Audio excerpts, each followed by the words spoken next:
ఇంకా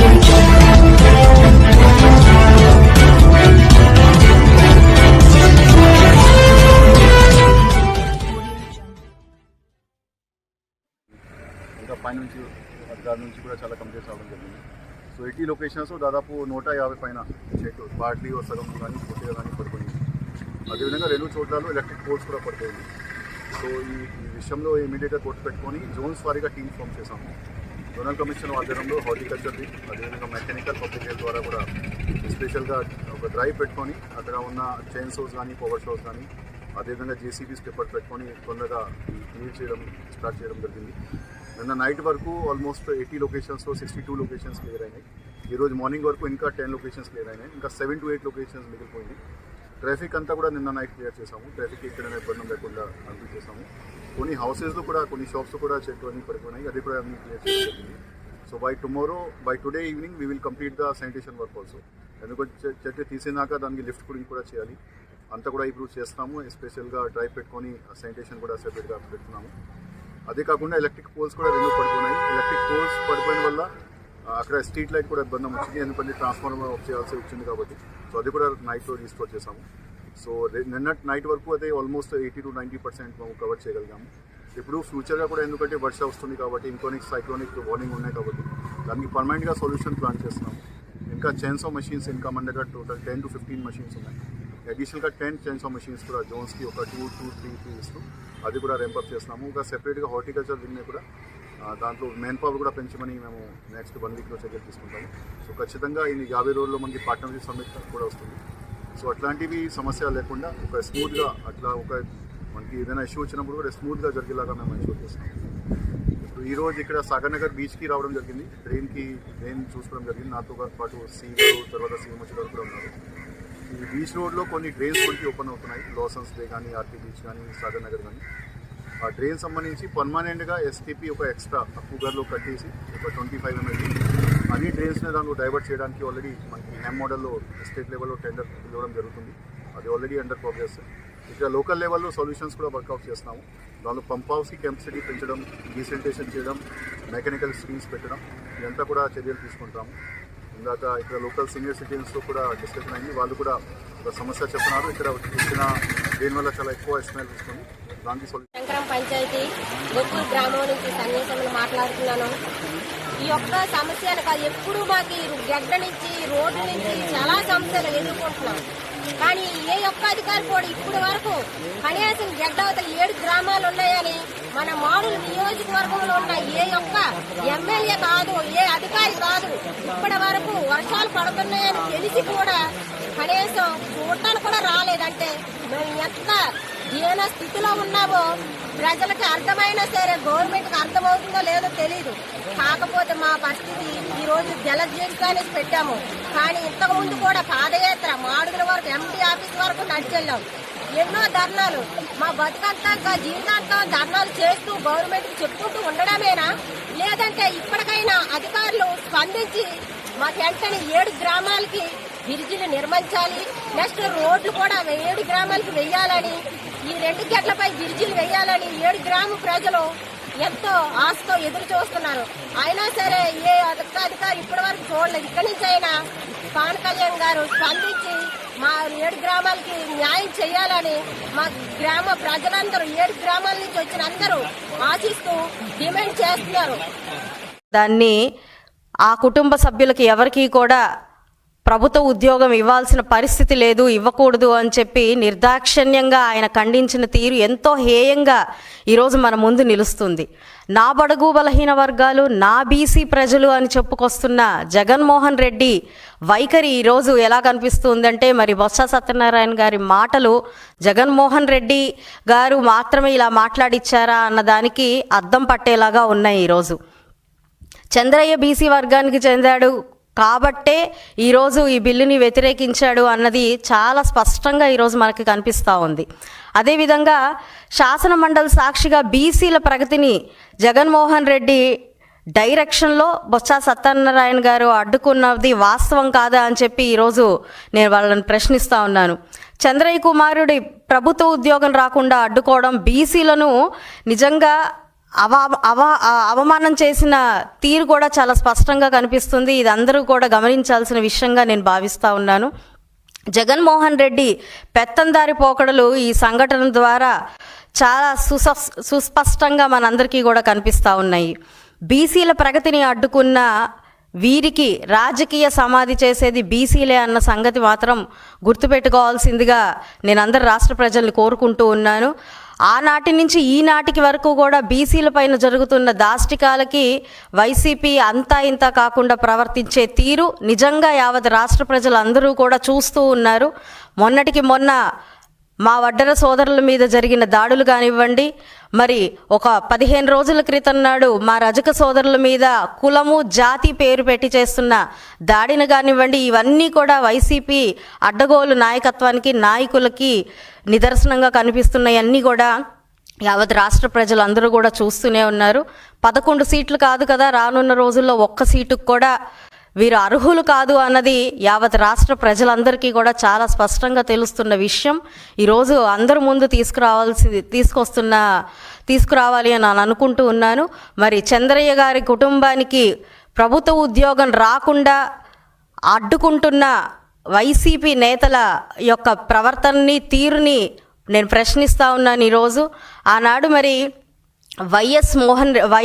వైఎస్ ప్రభుత్వంలో మరికి పిన్నెల్లి సుందరరామరెడ్డి గారి కుటుంబానికి నక్సల్స్ చేత చనిపోయిన ఆయన కుటుంబానికి ప్రభుత్వ ఉద్యోగం ఇవ్వలేదా అని చెప్పి నేను ప్రశ్నిస్తూ ఉన్నాను.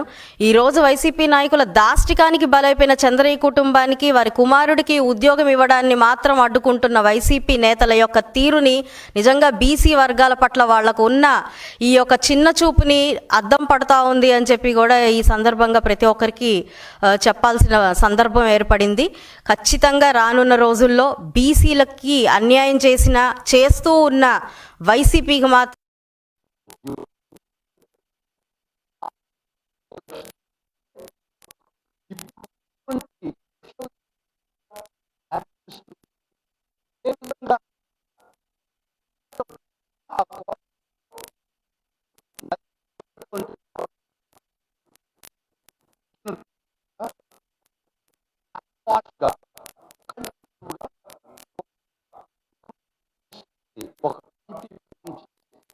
వారి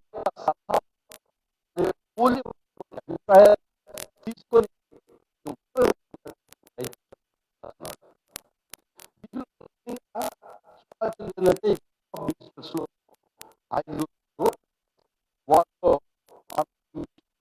రిసోర్సెస్ అంటే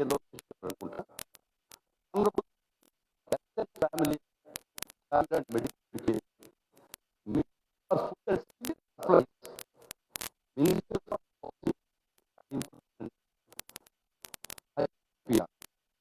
హోమ్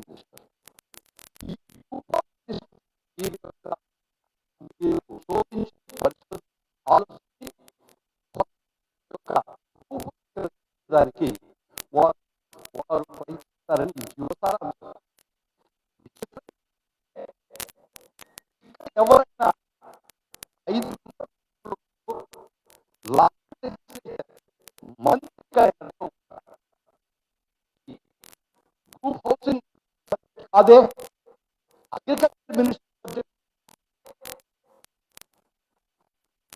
సబ్జెక్ట్ కాదే మీరు కొత్త మీకు ప్రాథమికమైన కమిటీలో లెజిస్లేటివ్ మంత్రులకు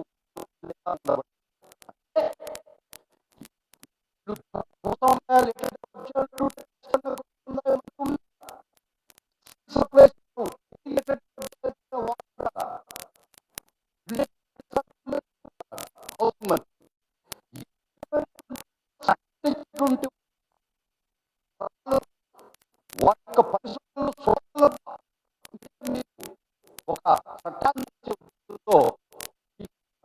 ఆన్ చేస్తే దీనిలో మంత్రి ఉంటాడా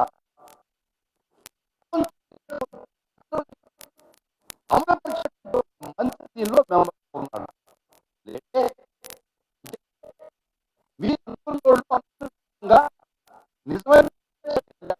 దళితులు దళితుల్ని బలిచ్చేటువంటి సంస్కృతి, దళితుల్ని దాడులు చేసేటువంటి సంస్కృతి పెరిగిపోతున్న దానికి ఇలాంటి నిదర్శనం చెబుతా ఉన్నాం.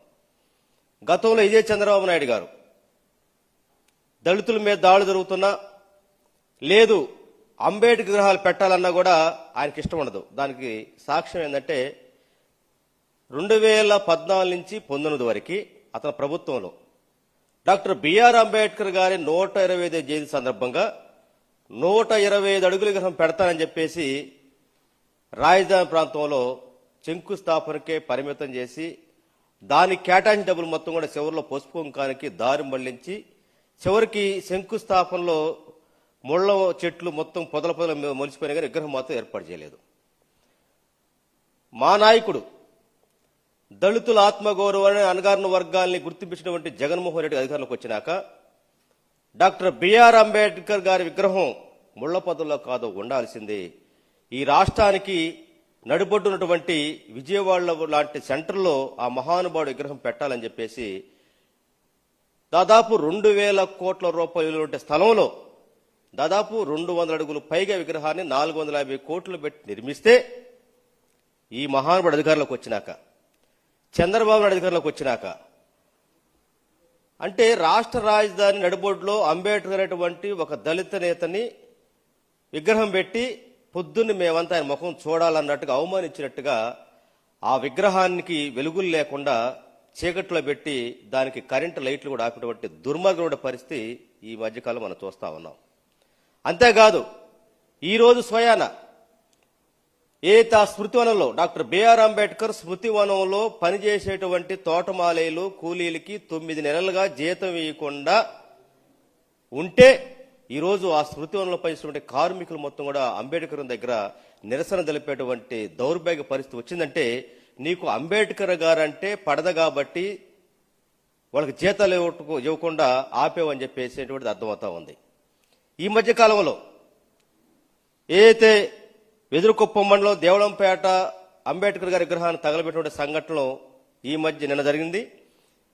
దీనికి ఒక వారం ముందు పోతే పర్చూరు నియోజకవర్గం మార్టూరులో డేగర్మూడి అనేటువంటి గ్రామంలో దళిత యువకులు జగనన్న కాలనీ దగ్గర అంబేద్కర్ 9వ తేదీన ఈ నెల 9వ తేదీన గౌరవ మాజీ ముఖ్యమంత్రి వైఎస్ఆర్ పార్టీ అధ్యక్షుడు శ్రీ వైఎస్ జగన్మోహన్ రెడ్డి గారు నర్సీపట్నం మెడికల్ కాలేజీని, ప్రభుత్వ మెడికల్ కాలేజీ నిర్మాణంలో ఉన్న కాలేజీని చూడడానికి ఆయన వస్తూ ఉన్నారు.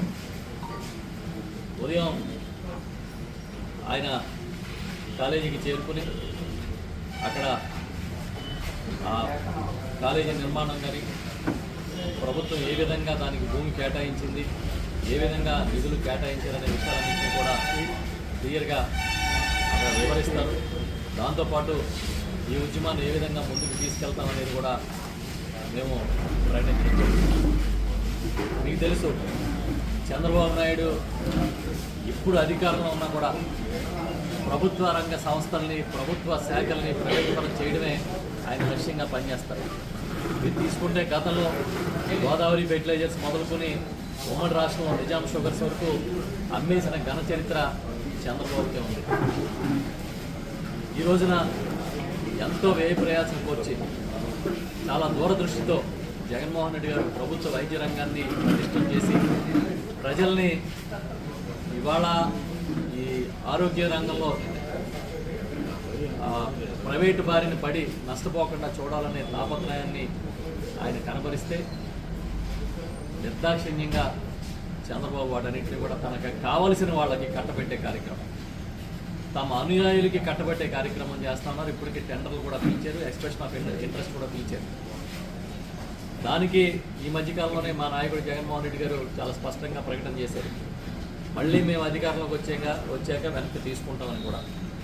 ఆ స్థాయిలో ఈ ప్రభుత్వ వైద్య రంగాన్ని పటిష్టం చేసే విషయంలో రాజీ పడే ప్రసక్తి లేదనేది కూడా ఆయన ఇప్పటికే చెప్పడం జరిగింది. ఈ ఉద్యమంలో భాగంగా జగన్మోహన్ రెడ్డి గారు అనకాపల్లి జిల్లాలోని నర్సీపట్నం సమీపంలో నిర్మాణం చేస్తున్న ఈ మెడికల్ కాలేజీని చూడడానికి వస్తూ ఉన్నారు. కాబట్టి ఈ కార్యక్రమాన్ని డీటెయిల్గా మళ్ళీ షెడ్యూల్ ప్రకటిస్తాం. ఇది వస్తూ ఉన్నారనే విషయాన్ని మీ ద్వారా ప్రజలకి తెలియజేస్తూ ఉన్నాం.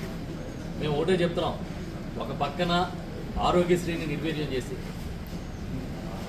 ఎంత దుర్మార్గం అంటే వాళ్ళ 104, 108 కూడా పనిచేయని పరిస్థితికి తీసుకొచ్చి, ఏదో కొత్త స్కీమ్ తీసుకొస్తున్నామని ప్రైవేటు బీమా సంస్థలను తీసుకొచ్చి చాలా ఆసుపత్రుల్లో ఇవాళ మేము ఆరోగ్యశ్రీ సేవలు అందించమని చెప్పి చాలా పబ్లిక్గానే ప్రకటన చేశారు.